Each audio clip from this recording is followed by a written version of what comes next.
총 3개의 문제가 포함된 화법 지문입니다. 다음은 학생이 과제 수행 후 실시한 발표이다. 물음에 답하시오 라고 되어 있는데 일단은 발표부터 보도록 할게요. 안녕하세요. 지난 시간에 언어의 공공성에 대해 배운 것 기억하시나요? 자, 청중에게 지금 질문하고 있죠. 발표나 토론 같은 공식적인 담화에 참여하거나 매체를 통해 불특정 다수와 소통하는 상황에서는 언어의 공공성에 유의해야 한다는 것을 배웠습니다. 자, 언어의 공공성이 계속 나오는 것을 보니까 이게 이번에 중심 화두인 것 같아요. 상황에 적절한 어휘나 문장 표현 등을 사용하는 것은 언어의 공공성을 갖추는 데 도움을 주는데요. 이는 화자가 의미를 제대로 전달하고 청자가 화자를 믿을 만한 사람으로 인식하는 데 영향을 주기 때문입니다. 자, 지금 불특정 다수와 소통하는 상황에서 언어의 공공성에 유의해야 된다. 그 이유를 지금 설명하고 있는데 일단은 화자가 의미를 제대로 전달하고 화자가 믿을 만한 사람으로 인식하는 데 영향을 주기 때문이래요. 저는 이러한 표현의 적절성에 대해 조사한 내용을 발표하겠습니다. 지금 발표할 주제는 여기 나온 표현의 적절성인가 봐요. 지금부터 어휘와 문장 차원으로 나누어 설명하겠습니다. 라고 되어 있는데 그러면은 앞에서 먼저 어휘를 설명하고 그 다음에 문장 나눠서 표현의 적절성을 설명할 건가 봐요. 목소리를 가다듬고 어휘는 very significant 합니다. 조금 의아해하시네요. 자, 반응을 살폈어요. 청중의 반응을 살폈죠. 그럼 이렇게 말씀드려 볼게요. 느린 속도로 어휘는 매우 중요합니다. 어떤 표현이 더 잘 이해되세요?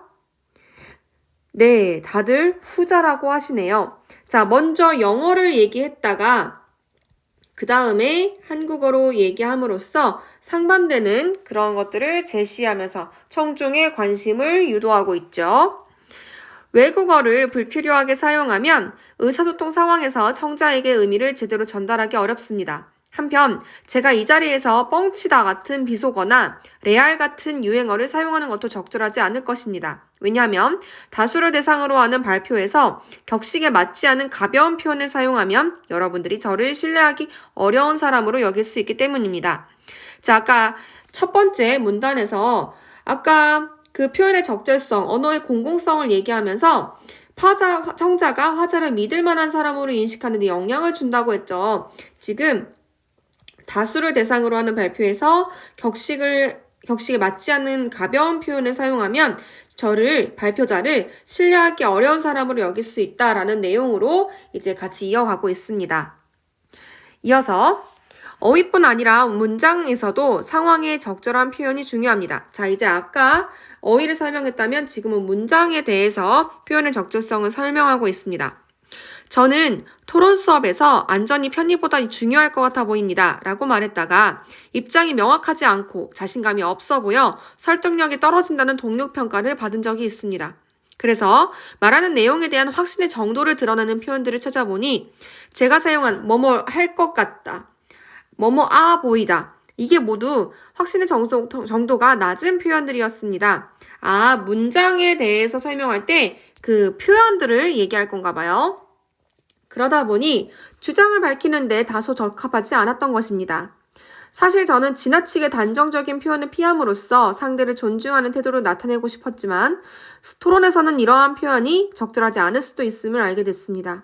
여러분도 일상에서 다수와 소통하는 담화에 참여하고 있으니 상황에 적절한 문장을 사용할 필요가 있습니다. 이게 바로 문장 차원의 표현의 적절성이겠죠. 지금까지 표현의 적절성을 어휘 차원과 문장 차원으로 나누어 살펴봤습니다. 목소리를 높여서 강조하는 거네요. 상황의 적절한 표현은 의미를 명확하게 전달하고 화자에 대한 신뢰도를 높인다는 점에서 중요합니다. 발표를 들은 여러분이 표현의 적절성에 관심을 갖고 원활하게 소통을 하는 화자가 되기를 바랍니다. 감사합니다. 라고 하면서 이 학생은 발표를 마치고 있습니다. 자, 지금 학생의 발표에서 주로 얘기하고 있는 것은 표현의 적절성이고요. 이것을 어휘와 문장 차원으로 나누어 설명하고 있습니다. 자, 그러면서 여러 가지 이제 청중의 어떤 반응을 살핀다든지 여러 가지 지금 처음에는 very significant 했다가 중요합니다 라고 어떤 대비되는 그런 발화를 실현하면서 청중의 관심을 유도한다든지 여러 가지를 시도하고 있는데요. 자, 이를 바탕으로 세 가지 문제를 풀어보도록 하겠습니다. 첫 번째 문제입니다.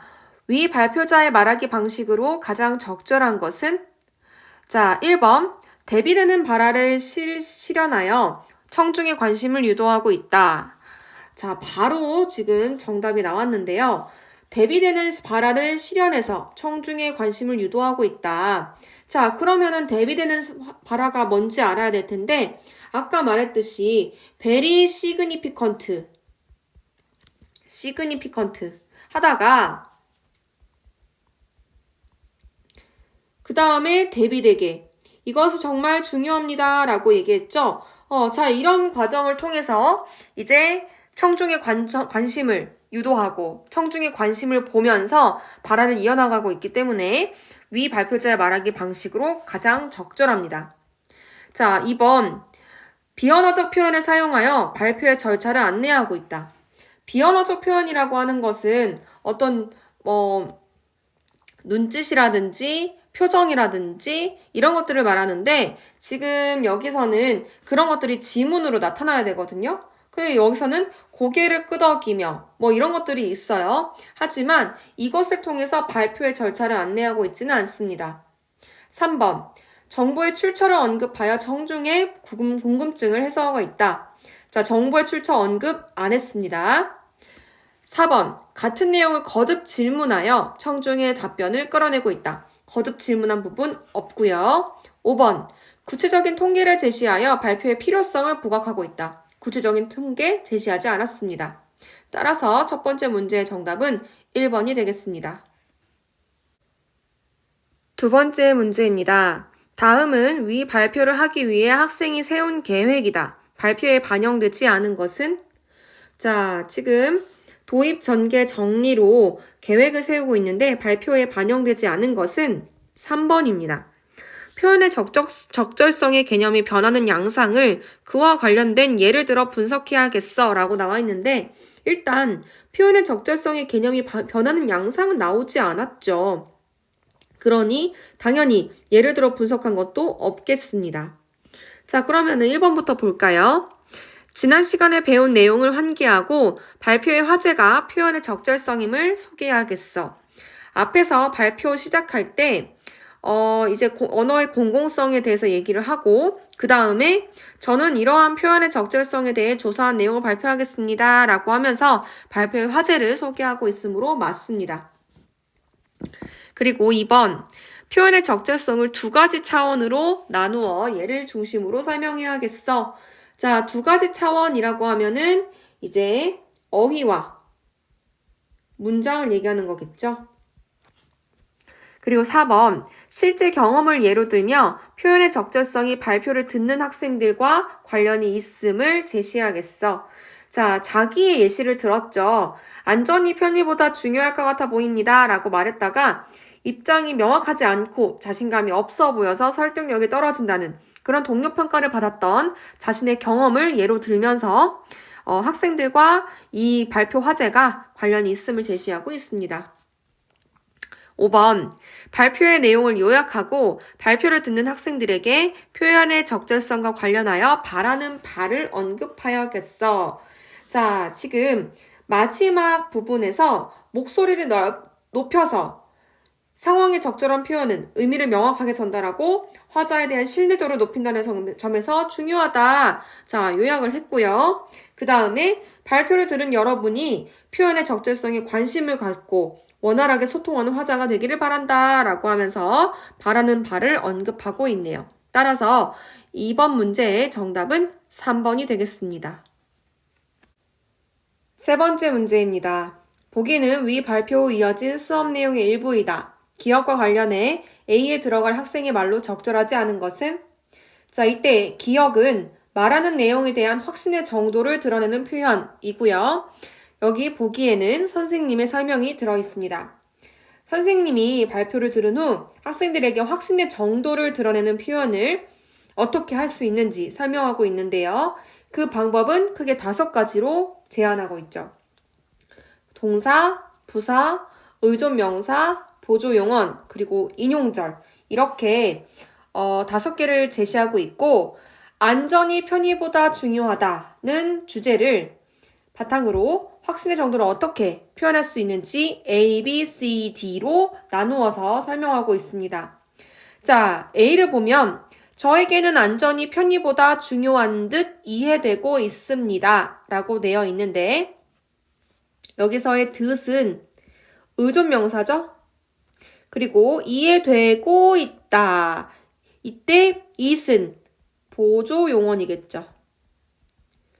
그럼 위에서 설명한 동사, 부사, 의존명사, 보조용언, 인용절 중에서 A에서는 지금 의존명사와 보조용언을 사용해서 이제 확실성을 얘기하고 있는데 A는 여러분도 보시면 아시겠지만 확신이 떨어지죠.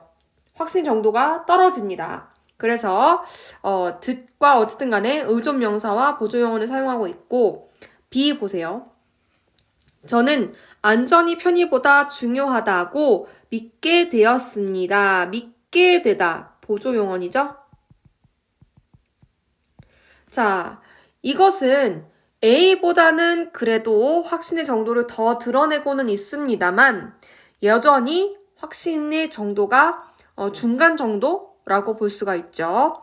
C. 저는 대체로 안전이 편의보다 중요하다고 봅니다. 중요하다고 봅니다. 여기도 보조용언이 쓰였고요.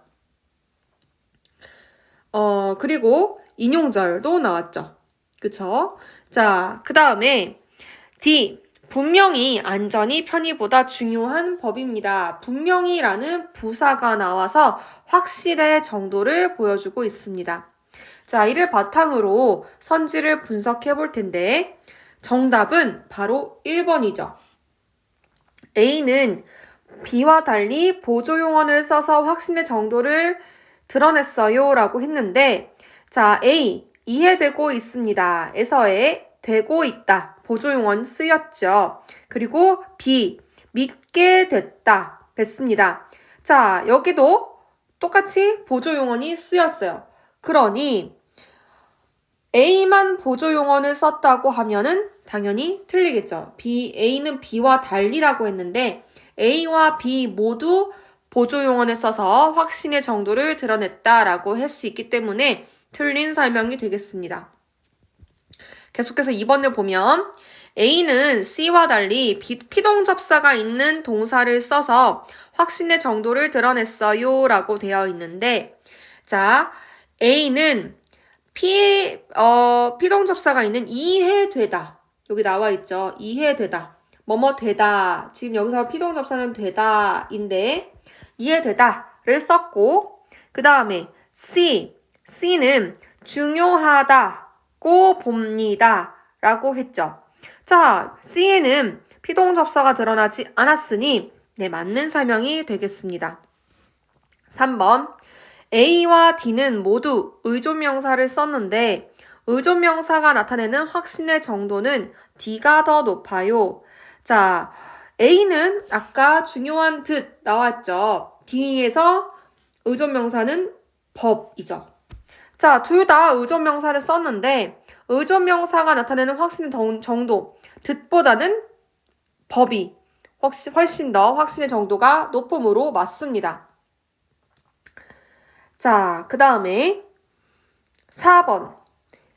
B와 C는 인용절을 썼다는 점은 같지만 인용절 바로 뒤에 동사가 나타나는 확신의 정도는 B가 더 높아요.